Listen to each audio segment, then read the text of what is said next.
Hello, welcome to the Shepherd's Rest Doc Talk. This is episode 199A. I'm Cam and we have planned. Julie is traveling this week with her family. I miss her, but she'll be back next week. We are moving into the book of Deuteronomy, Devarim. And this week we begin with Devarim 1:1 to 3:22. Last week, I apologize, there was no Doc Talk. Life just got so busy and I never got around to it. Apologies. However, if you'd like to go back and see for this week's Doc Talk in the past, we have number 3, A and B, number 56, A and B, 105, A and B, and 151. This week, verses 1 through 4 really have to do, chapter 1 through 4 really have to do with kind of a rehash of what's happened over the last 40 years. Chapter 1 is looking at the fathers. Chapter 2 starts moving into now this generation, what they're doing, continuing on. And chapter 3 just continues on with what they've already done. And it talks about the battle of against Og and beating Og. And I wanted to just start there because I really had this moment and I'd like to share it. All right, 3:1 says, and this is Deuteronomy 3, verse 1. Then they turned and went up the way to Bashan. And Og, king of Bashan, came out against us, he and all his people, to battle at, I'm not going to say these words right, so we're just going to say it, Ederi. And the Lord said to me, do not fear him, for I have given him and all his people and his land into your hand. And you shall do to him so as you did to Sihon, the king of the Amorites, who dwelt in Heshbon. So Yahweh, our Elohim, also gave into our hands Og, king of Bashan, with all his people, and we struck him until he had no survivors remaining. And we put them under a ban, as we had Sihon, king of Heshbon, putting the men, the women, and the children of every city under the ban. But all the livestock and the spoils of the city, we took the booty for ourselves. And at that time, we took the land from the hand of the 2 kings of Amorites. That's a real big point. Which was beyond the Jordan, from the Wadi of Arnon to Mount Hermon. Okay, I'm going to stop right there because that's really, they're both Amorite kings. So let's go back before the promise to Abraham and let's go look at Genesis 14. Okay, now Genesis 14 verse 13 says, and one who had escaped came and informed Abram the Hebrew. This is the first time the word Hebrew has been used, okay? So we're setting up that nation, the Hebrew. For he dwelt by the terebinth trees of Mamre, the Amorite, brother of Escalon, and brother of Aner, A-N-E-R, Aner. And they had a covenant with Abram. All right. I'm going to now look at Genesis 13, verse 18. It says, so Abraham moved his tent and went and dwelt by the terebinth trees of Morar, which are in Hebron. Okay. And he built an altar place there to Yahweh. So let's kind of look at this. Okay. Abraham's traveling. Now let's remember Lot has been sent out. This is in Genesis 13. Lot's moved out. Abram moves and he puts his tent in Hebron. But he puts it in the area of this Amorite, Morar. And he goes into covenant with Morar, Escalon, and his brother Aner. I guess that's how you say it. Okay. So these 3 have a covenant with Abraham. Now think about it. Abraham's already built an altar to the living God, to Yahweh. So he didn't make any covenants with these people with any other witness but the living God. So, as we know, in Genesis 15, which comes right after this, the Lord informs Abraham that he's going to become a great nation, right? That you can't even count the stars because your people will be greater than that. But when we look at the Lord goes into a covenant, he has a covenant with Abraham. But remember, he doesn't walk through it. Abraham is put to sleep, okay? And then we have the smoke and the fire that go through. So it's basically the idea of what we would think of Yeshua. Okay, so the Word going through with the Father. Okay, so we have the Word and the Father walking through on Abraham's behalf. All right, so there's a covenant being made there. So we have a covenant in 14. We have a covenant in 15. But a part of the covenant that the Lord makes in 15, now I'm in Genesis 15, excuse me, verse 16. Did I say first? I think it's verse 16. Then in the fourth generation they shall return here, for the crookedness of the Amorites is not yet complete. You know, when we think about this with Amorites, we often want to go to a really big group meeting, like thinking the entire, all Amorites that ever existed will be put down. I'm not saying that that's not the case, but I just wonder if it's not a little more localized, meaning it's the Amorites that come from Escalon, Mar, and Aner.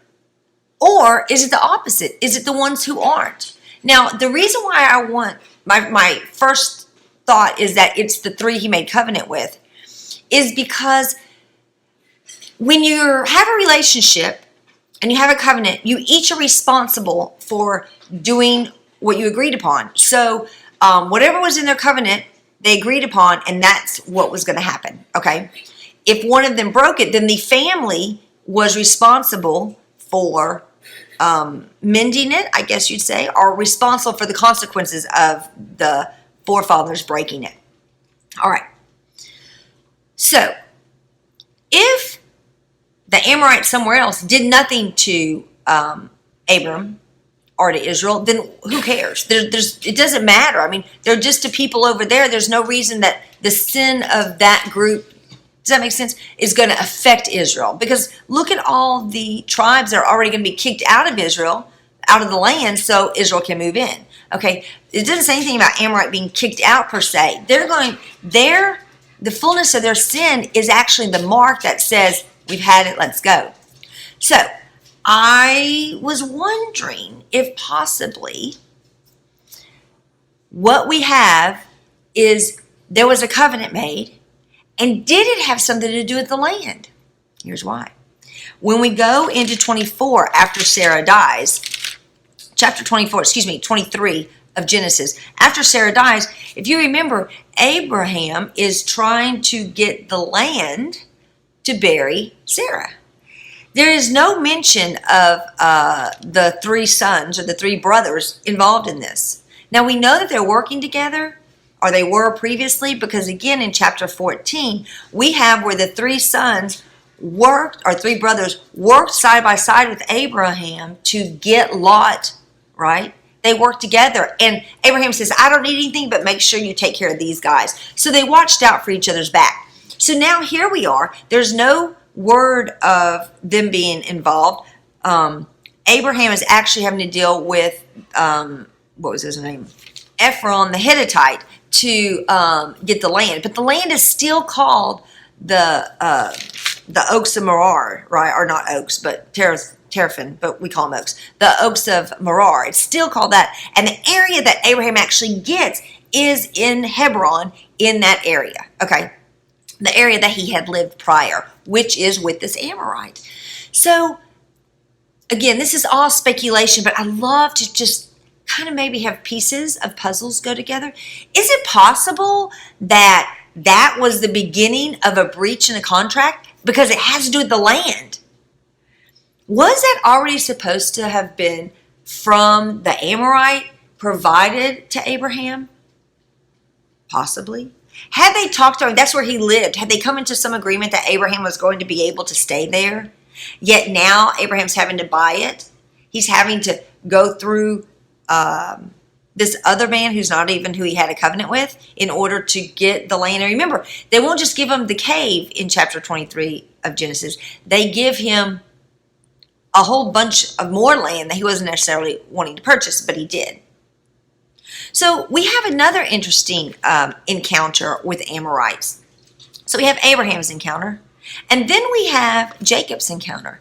In Genesis 48, when he gives the blessing to Ephraim and Manasseh, Manasseh, which is interesting because this is who we see in Deuteronomy dealing in the area of Og and Bashan.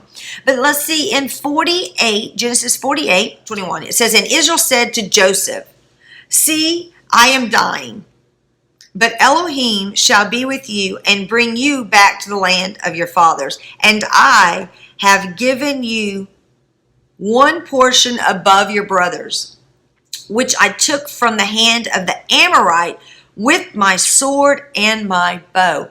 We have an Amorite land again. Second one, moving a little bit further, right? From Abraham, we get Jacob. From Jacob, we have Joseph. But remember, Jacob is Israel, all right?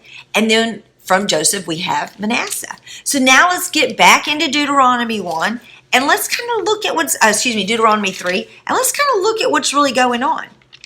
So after the part that we read in Deuteronomy 3, 1 through about 10, if you read 11 through 15, it's talking about Manasseh. It's talking about the half a tribe Manasseh and what they did and how they conquered and that king of Bashan area. Again, an Amorite. So we have two Amorites that are discussed in here that are taken down, right? We have the king of Og and the king of Sihon. Not king of. The two kings' names. They're both taken down. Remember, there are three brothers. All right. Each of these, land was taken. Israel took their land. Okay. You see the pattern? We have Amorites and we have land. We have two. Now think about this. When they go into the land, or when they went in Numbers 13, where was Israel told to go? To Hebron. Well, there's one of the Amorites' lands. The second place was to Ashkelon to go get the fruit. That's the other name of the brother. Again, connecting with the land with these Amorites. So what was the big sin? I don't know. When we look in Genesis 14, I know I'm running around, but I'm really piecing it together. When you read Genesis 14, and I highly recommend that you go back and reread it, you will see all the players that are in this event. All the players of Genesis 14 are in Deuteronomy. They're in the end of Numbers. They're in Deuteronomy 2 and 3, where they're having these battles for the land that they're winning, okay, where these giants are. And in Genesis 14, the land where those giants are, those tribes, every one of the tribes that have giants were put down by the king. I can't say his name. Calamander is what I want to say. Shalamander, it's not even close. I'm going to type it right here. That king puts them all down, all right? Now again, we have here, Israel is putting them down. Were the giants involved back then? There's no comment about it. We never see that Abraham talks about giants. Abraham doesn't fear them because he knows the Lord's with them. The Lord's already promised him to walk through and it's going to be his. So same thing for Israel. Israel walks through and it's going to be theirs, right? Do you see what Abraham did in some ways Israel's doing? Because he's the forefather. He's the foundational pattern in which Israel as a whole body is also going to cover. So we have Amorites, we have land attachment. We have the spies going in the first time, right, with the attachment to those two Amorites. Now, this time, this generation has to have the same type of attachment, and they do. They're interacting with them. So could a part of the problem with the Amorites have been neglecting, one, of the land, and two, that they allowed mingling in with the giants? Because by this time, their kings are giants. Does that mean that they took over them? I don't know. Does it mean that they well mingled in? I don't know. I know it says that Og was the last of the remnant of the Rephaim, and that's in Deuteronomy 3:11. So if he's the last of them, then maybe they had just taken over the Amorites and have started to pollute them. I don't know. But these are just things to think about. These are things to really wrap your mind around and go, wow, the story really does follow all the way through. What Abraham went through, what Jacob went through, right? Israel's going through. they're having to deal with defeating the giants. Whether during Abraham's time it was just that they were really strong, or that the seed of the enemy began in there, began to infiltrate. I don't know. But the Amorites, of the three brothers, I believe it's the three brother Amorite tribes that are clans that are responsible for breaching a contract that they had with Abraham. And that is possibly why all these Amorites have to go down. Besides the fact that there are giants there that could or could not be a part of the breaching of the covenant. I don't know. In my head, it is. They should have never allowed them in. They should have fought them and removed them. And if you think about it, we have Moab. We have others who did fight the giants and get them out of there. What if the Amorites too were supposed to do that, but they didn't? They let them come in and take over. They communed with them. They had a covenant, possibly, with the enemy and with Abraham. You can't do that. You can't serve two masters. You cannot serve two masters. And let's remember that up in Bashan, in that area, is where there is the hill. That's where the Bashan, the hill is. And in Psalms 68, it speaks of a comparison between the hill of God and the hill of Bashan. Again, two conflicts. You can't serve two gods.